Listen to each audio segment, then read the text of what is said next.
Alexis, bonjour. Salut Philippe. Figure-toi qu'hier on était tous ensemble sous Ouais. des trompes d'eau. Tu nous as invités à une manifestation. Alors maintenant je saurais, quand tu nous invites à Belfort, il faut prévoir. Bah, je suis surpris, à Belfort il pleut jamais. Ah bah écoute, incroyable On n'a avec pas du tout Jean-Luc. froid ce matin. Avec non plus. Jean-Luc et notre députée européenne ici présente, Anne-Sophie, on était bien blottis les uns derrière, avec les autres, mais très heureux d'être avec vous. Très heureux d'être avec General Electric. Bah, ça nous a fait plaisir de vous accueillir, de te revoir, de vous revoir.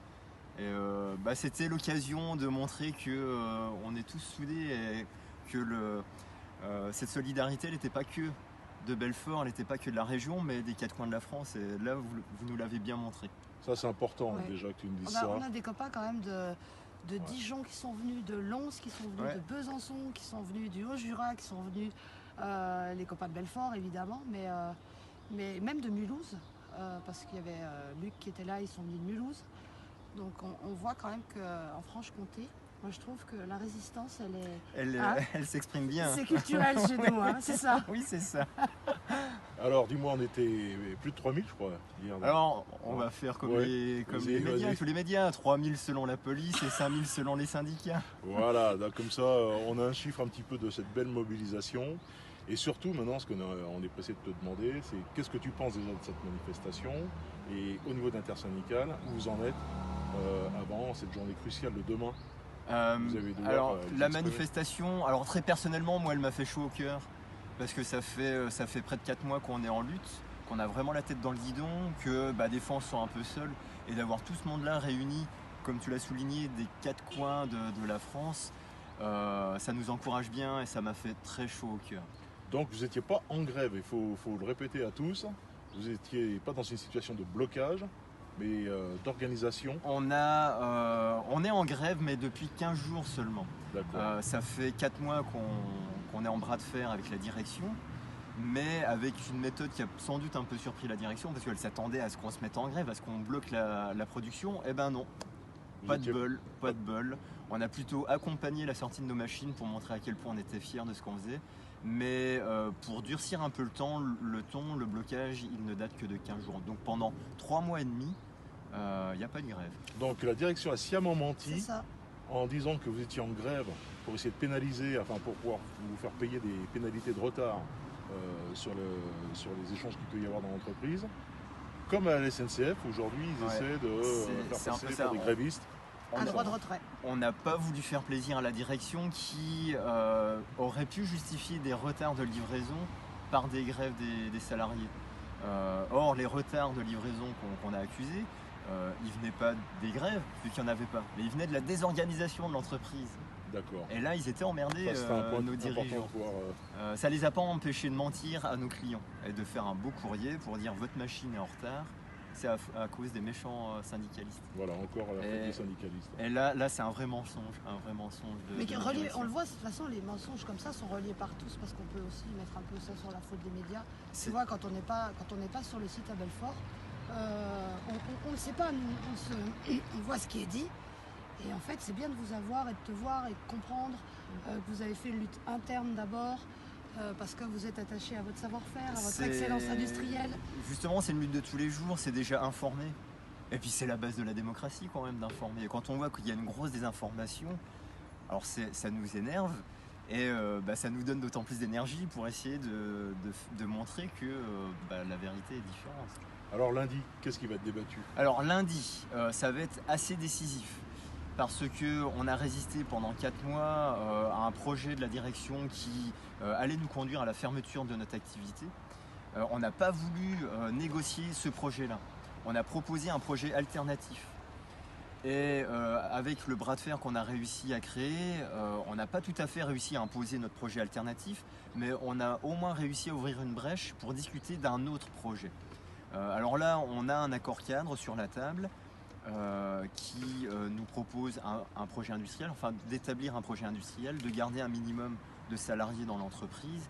Et c'est ce qui doit être discuté dans les semaines à venir si les salariés nous donnent leur accord, le mandat, pour aller dans ce sens. Jusqu'au 21 novembre, hein, c'est ça? Alors C'est jusqu'au à peu près, 28, quoi. oui, je ne sais plus, jusqu'à Ouais. fin novembre, on aura la possibilité de négocier un nouvel accord, un nouveau projet. Alors, il y a une chose qui m'a fait bondir dans toutes les discussions que j'ai pu entendre, qu'on a pu entendre avec Anne-Sophie, c'est qu'on sait maintenant qu'à Fessenheim, l'État était en mesure de mettre de l'argent, un peu plus de 40 millions d'euros pour essayer de sauver le site pendant quelques temps. Et c'est exactement la somme qui aurait pu correspondre pour vous, pour pouvoir en tous les cas aider à reprendre un petit peu. Non ? Alors ça demande d'être creusé, mais à ma connaissance, l'État serait prêt à mettre 40 millions d'euros sur la table pour Fessenheim, pour la fermeture de Fessenheim, et pour des mesures sociales. Ce qui est très bien. Oui. Ce qui est bien parce que l'État veut fermer un site industriel, il faut accompagner tous les salariés, tous les travailleurs vers d'autres horizons. Or, 40 millions, c'est le prix d'un cycle combiné, d'une centrale électrique que nous concevons à Belfort. Et nous, ça nous fait réagir parce que quand on entend l'État français qui dit « ouais, mais on n'a pas d'argument pour discuter avec une entreprise privée comme General Electric. » Elle est privée parce qu'ils l'ont laissé être privée. On peut pas. Oui, d'autant Ils ont plus laissé qu'il y a eu un l'entreprise être désengagement de privée. l'État. Mais là, il y a un super argument sur la table pour aller négocier avec General Electric pour dire 40 millions, avec 40 millions, je t'achète une usine. Tu fabriques la turbine à Belfort, tu conçois la centrale électrique à Belfort, et puis on va plus loin que ça. On fait de Fessenheim un démonstrateur, turbine à gaz, renouvelable, hydrogène. Développons, allons plus loin. Sauf que on se heurte à un gouvernement qui n'a pas de vision industrielle et qui donc empile des mesures sans créer une cohérence entre ces différentes mesures.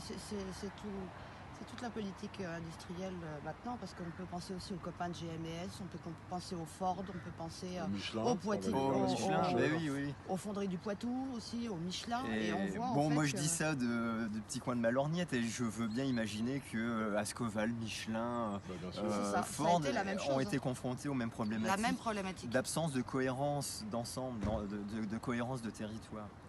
Alors il y a une initiative merveilleuse que vous avez eue sur place, c'est de faire des assises sur l'industrie et l'énergie. Oui. Et si tu veux nous en dire un tout petit mot, parce que vous avez dû dresser un bilan de ces 3 jours, c'était une première initiative. C'était les premières assises de l'industrie de l'énergie, on s'attend à en organiser d'autres. Dans la réflexion, on s'est dit que dans la bataille, toutes les armes étaient bonnes à prendre. Alors on s'est bataillé d'un point de vue médiatique, d'un point de vue juridique, et puis d'un point de vue politique, dans le sens, il faut qu'on soit force de proposition. Donc on a proposé à la direction un projet alternatif, mais au-delà de ça, il faut que, voyant l'absence de politique industrielle, on se dit il faut que nous, salariés de l'industrie, on soit en capacité de prendre notre avenir industriel en main et d'être en mesure d'influencer les politiques. C'est pour ça qu'on a imaginé les assises de l'industrie de l'énergie, pour essayer d'avoir une vision industrielle sur l'énergie. On est en pleine transition énergétique, il y a des enjeux environnementaux qui sont énormes, qu'on ne peut pas éviter. L'énergie est importante, donc aujourd'hui, comme il n'y a pas de vision industrielle, nous, citoyens, nous, salariés, quelle vision énergétique on veut? Donc on a fait venir des experts pour essayer d'imaginer quel doit être le mix énergétique de demain et quelle technologie devrait être développée pour réussir cette transition énergétique. Et après, une fois qu'on a eu défini ces besoins de technologie, on s'est dit, ça va être bien, on va avoir des idées, mais il faut pouvoir les articuler, les mettre en application. Donc, quelle politique industrielle? Et comment reprendre la main sur une politique industrielle qui n'existe plus dans un contexte de guerre économique? Et là, à nouveau, on a fait venir des experts pour nous parler de guerre économique, de comment articuler une vraie politique industrielle dans ce contexte mondial. Et pour faire l'union entre ces deux premiers sujets, on a voulu parler de la Franche-Comté, parce qu'on est en Franche-Comté, qui est une terre historiquement industrielle, et de mettre en avant nos atouts, toute l'expérience de notre histoire industrielle, pour dire qu'il y a des enjeux énergétiques, et on va pouvoir les relever ici en Franche-Comté.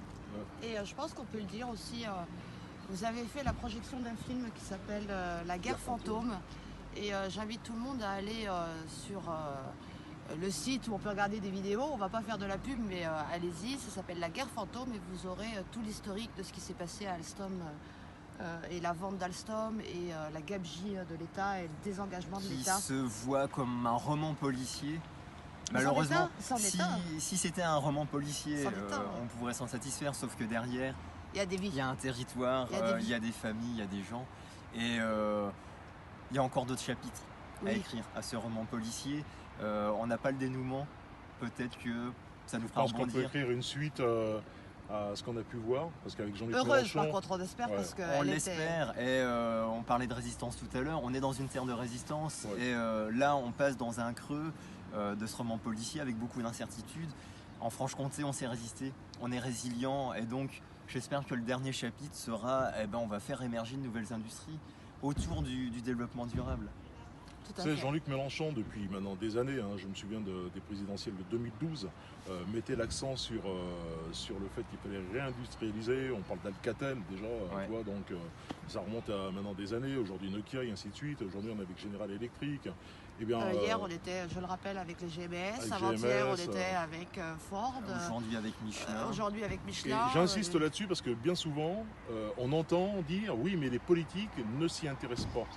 Or, là, nous, on est l'exemple en tous les cas, puisqu'on vous soutient, on est l'exemple que depuis des années, en effet, on a essayé et on continue d'essayer de D'alerter. faire en sorte d'alerter. D'alerter. Mais D'alerter. je trouve remarquable ce que vous avez fait par rapport à vos assises. Oui. Parce que vous-même, vous puissiez donner les outils pour pouvoir faire en sorte qu'il y ait une conscience collective là-dessus, sur ce problème essentiel, c'est nous permettre de populariser auprès de tous ceux qui nous regardent. Et ce film, en effet, peut amener en plus à débattre. Alors que tu dises qu'il puisse y avoir une suite, pour nous, ça nous Ah touche oui. au cœur, on ne sait jamais, on compte sur toi. donc c'est- On compte sur toi. Parce que nous, on pour veut la qu'il suite, soit nous on aime bien heureuse. les saisons, donc on veut Voilà. la suite. Bon, c'est Heureuse, vrai, peut-être, heureuse, hein. il faut une fin heureuse.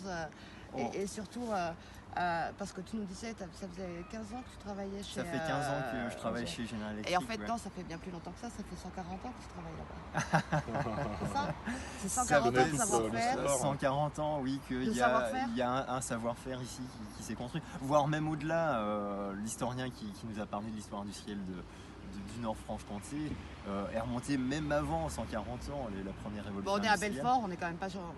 On a résisté aux Prusses, on va bien résister Voilà. quand même à General Electric. Alors, il y a sur la place de Belfort, la place de la mairie, place de la République plutôt, un monument de la résistance, Ouais. des 3 résistances avec 3 statues. Peut-être qu'un jour il y aura une 4e statue. Ah, Des syndicalistes, des salariés, des citoyens qui se sont battus, qui ont résisté contre ces grosses vagues de désindustrialisation. Et Bah, contre écoute, les c'est géants c'est américains. très beau. Je crois que ça peut même être un mot de la fin de nos échanges. Ce que tu viens de dire là, à l'instant, je vais rebondir dessus en disant que toi là, on est des politiques en présence d'un syndicaliste. Or, là, Là, il y a il y a 3 syndicalistes. 3 Avant syndicalistes. tout. C'est aussi ça qu'il faut mettre en avant. Oui, oui. Pour pouvoir parler de l'industrie, mais c'est important qu'il y ait des gens aussi qui puissent s'imprégner et qui puissent aller à votre rencontre, et surtout du milieu syndical. Et franchir ce pas, c'est important, parce que voilà ce que ça donne. Ça permet d'avoir une vision de ce qu'il est capable de faire dans une belle région.